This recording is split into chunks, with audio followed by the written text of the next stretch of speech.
अजितदादांच्या plain crash झालं त्यासाठी वेगवेगळी कारणांची चर्चा होत असली तर एका कारणाकडे मात्र कोणाचं लक्ष अजून गेलेलं नाहीये. ते कारण म्हणजे जर आपण बारामतीच्या एअरपोर्टवर मॅपवर लोकेशन पाहिलं म्हणजे दिशा पाहिली तर ती साऊथ ईस्ट अशी आहे म्हणजे पूर्वेकडे तोंड करून आहे. आणि ज्यावेळी सकाळी सूर्य नुसताच वर येत असतो म्हणजे सूर्य पण सध्या याच भागातून उगवते म्हणजे सरळ थेट पूर्वेकडून न उगवतात म्हणजे खालच्या बाजूनच उगवते. म्हणजे ज्याकडे तोंड करून विमान उतरणार आहे धावपट्टी जी आहे तिच्या बरोबर समोरच सूर्य उगवतोय सध्या. त्यामुळे सूर्याची ग्लेअर म्हणजे सूर्यकिरणे पण आपण साधी गाडी चालवताना ते आपल्या डोळ्यावर येतात. त्यामुळे विमान उतरवताना पण असे झाले असावे का ही शंका मनात येते.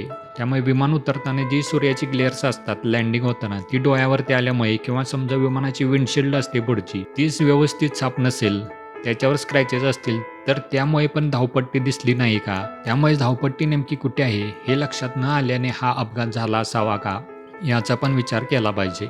सविस्तर जाणून घ्यायचा असेल तर खालचा व्हिडिओ नक्की बघा.